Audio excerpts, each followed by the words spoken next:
Did you know that there are hundreds of residency spots unfulfilled? Why is that? And why do a residency anyway? Well, in this video, we're going to be diving into a subject that I debilitated over and over. And I want to share with you why I think a residency can be helpful and when I think a residency isn't a good idea. In this video, we're diving into one of the biggest decisions you'll face in your pharmacy career, whether to pursue a PGY1 residency. This is a topic I'm passionate about because I've seen how this decision can shape careers, both positively and negatively. So let's cut through the hype and let's see what you need to know in order to make this choice for your career.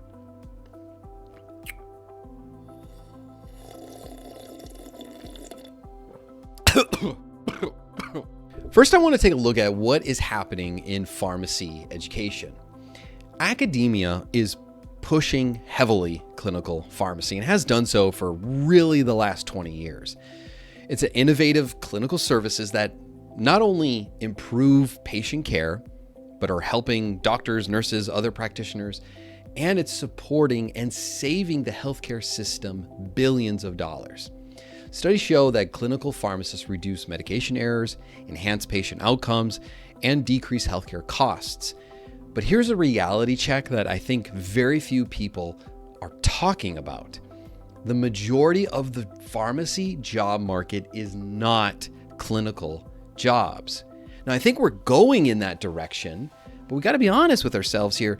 Like 50% of the jobs that are available every single month are retail community jobs that do not require a residency. And in academia's defense, they are pushing the field forward. Also, the vast majority of your professors are clinically trained, residency trained pharmacists.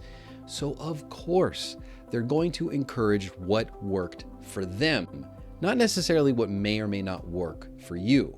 But I want to completely dispel the myth that if you don't have a residency, your career isn't as valuable. I think residency training is fantastic. It certainly opens up a lot of doors for you, and that's perhaps one of the biggest value adds that it can do for your career. But that doesn't mean that it's right for everyone. And I think this message is starting to become clearer because if you look at the number of applicants to residency programs, it has significantly decreased, almost 2,000 less than just a few years ago.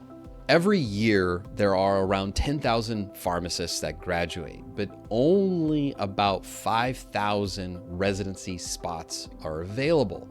I've spoken with so many students who are super stressed out in their final year, and they're stressed about the future, and they're like, what am I gonna do? I don't know, Alex. And many of them feel like the residency path is the only path to escape from traditional pharmacy roles. I was in that exact position. I was so terrified of ending up in a job that I wouldn't enjoy. And I viewed residency as my escape route, my safety net, as it were. You know, one of our former clients, let's call her Pariah, was absolutely convinced she needed a residency to have a successful career. She applied to multiple programs, she got in, and then 4 months into her residency, she realized this is not what she wanted. She did not want to do this kind of work. And on top of it, she felt trapped because it was a what she deemed a toxic work environment. But she felt like she was making a mistake by quitting because everyone told her this was the right path to pursue. You know, after she quit her residency program, she could have really believed that she's worthless now. She has no value to the job market. Who's going to take her? She'll have to settle for some traditional job. I'm so glad that I got to talk with Pariah because after we worked with her, we saw her potential and what she was great at. And so she networked her way into a pharmaceutical role and now works as an MSL or a clinical liaison, I believe, making significant impact in a completely different way. Look, I'm not saying that you should quit residency just because it's hard, but that was what was right for her. If you're facing similar questions about your path, I'd consider signing up to work with Alex AI. This is a career coach that I personally trained to guide you through these tough choices. This isn't just about a resume tool or cover letter tips. This is like a support system to help you explore potential career options for yourself and weighing the value of a residency and pinpointing what truly aligns with your goals. Think of it of having like a free coach in your corner, helping you build a career that's genuinely right for you. Now let's talk about what a residency really offers. Think of it like an investment in your career portfolio. You wouldn't put all of your money into one stock unless you're a gambling guy or gal. You shouldn't base your entire career decision on what others are choosing to do or what the hottest cool thing is. A residency typically takes 1 year or 2 years if you're going to go into a specialization, which can honestly strengthen your professional profile in so many ways. You'll gain hands-on experience, right? Working clinical things. You're going to develop critical thinking skills and develop a professional network that you would have never had before. And that will be honestly probably invaluable to you later on in your career. The benefits, I think, are substantial.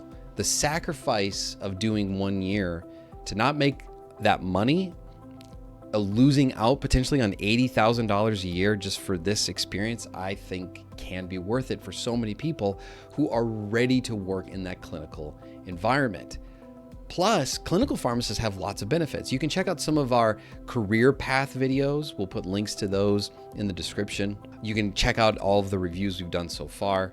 But, clinical jobs often are Mondays through Fridays, usually minimal holidays, typically no overnight shifts unless you're in something like a NICU or emergency department. You may find yourself with a whole lot more autonomy as well with your practice. You'll be working in a collaborative environment where you get to interact with a lot of different professions and get to learn from them as well.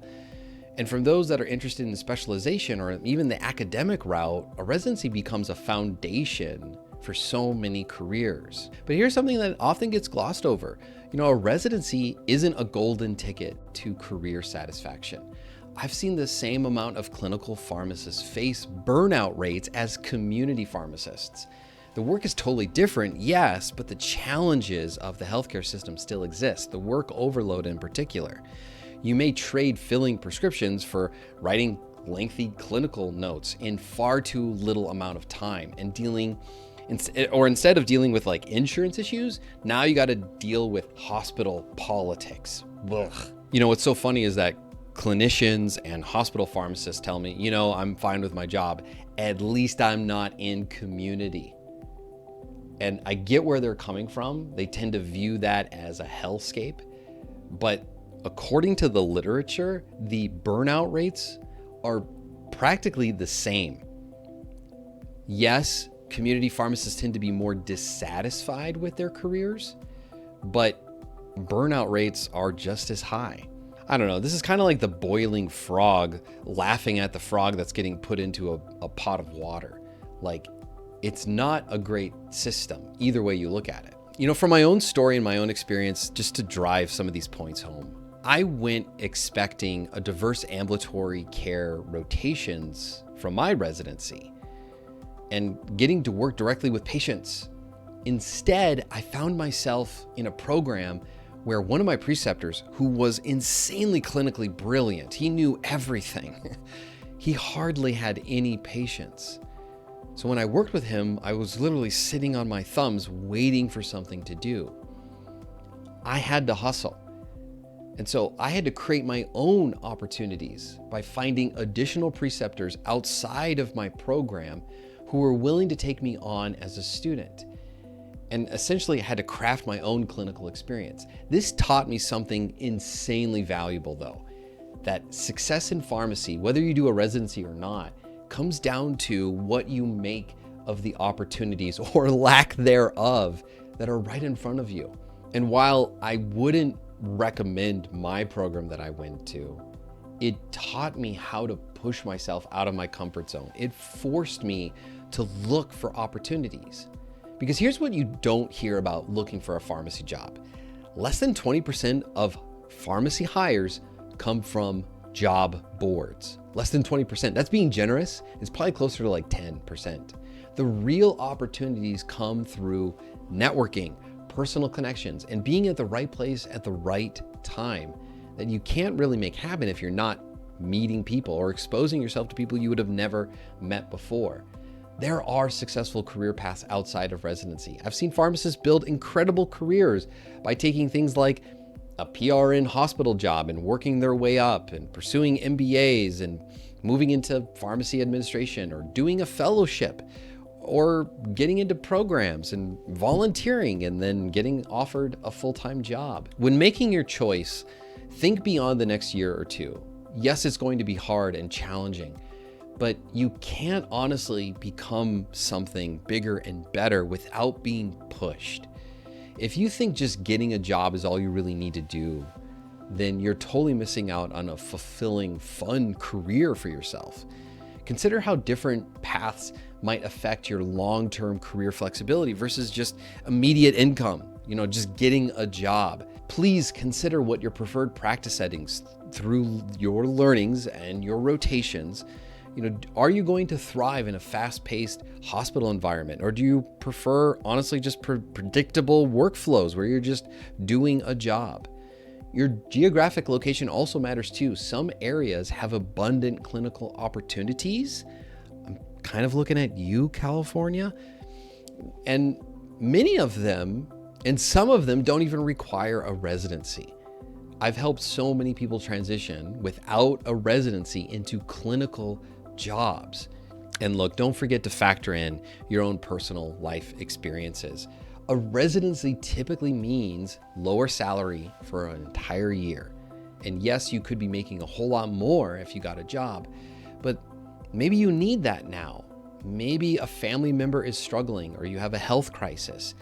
Getting those benefits, getting that kind of money can significantly help everyone with less stress if you have that much more. There's nothing wrong with choosing a different career path, and there's nothing wrong with coming back to the residency decision later. It may feel like that's a step backwards or a bad move, but honestly, if you don't need that amount of money, if you don't need over $100,000, you can take most of the money you make, pay down your debts, and network the entire time. Get to know people within the residency. Keep going to conferences, go to state association meetings, learn and grow.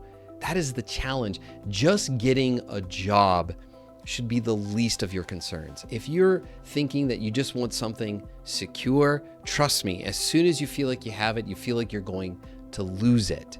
I speak with so many amazing clinical and specialized people who feel like they're about to lose their jobs. The key here is to pursue what you feel like makes you great in pharmacy.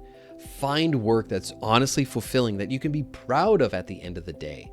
Because we need excellent pharmacists, not just clinicians, but we need community pharmacists who are amazing and yes, can be clinical without residency training or can get training on the job. We need hospital staffers. We need clinical specialists and industry pharmacists as well. One thing I've learned from helping now thousands of pharmacists get jobs that they love is that success rarely follows a straight line. Some of our most successful pharmacists never did residencies, while others completed multiple years of postgraduate training. The key is about finding a path that is yours. It's your choosing. You're not just getting a job because it was handed to you, but rather it's about how proactive you are in developing your career and your skills. I could have taken my residency at face value and not received AmCare training because they didn't have those rotations available to me, but I sought them out, and that is what helped me land my first AmCare job. And I'll leave you with this thought. Whether you pursue a residency or not, make it an active choice based on your goals and your values, and not a reactive one based on fear of missing out or the fear of doing the right thing or doing the wrong thing, I guess, or an external pressure. Your career is a marathon. It's not a sprint. There are so many ways to reach your destination. So are you considering a residency, or do you have some insights to share, maybe from your own experience if you are a resident or a clinician now? I'd love to hear it in the comments below. Thanks for watching this video, and until I see you in the next one, take care.